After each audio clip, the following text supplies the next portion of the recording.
Татарстане задержан замглавы администрации Актанушского района Ильшат Габдальхаев. Чем примечателен этот факт?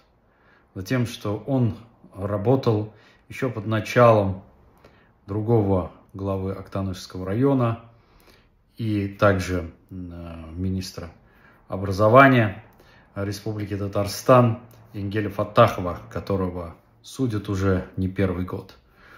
Обвиняют Габдальхаева в том, что якобы он у кого-то вытягивал какие-то деньги, взятку просил. Но все прекрасно понимают, что это политический ход, что это политическое дело, направленное на разгром команды Энгеля Фаттахова, оказание на него политического давления и в целом разгром Актанушского района как одного из форпостов суверенности и независимости.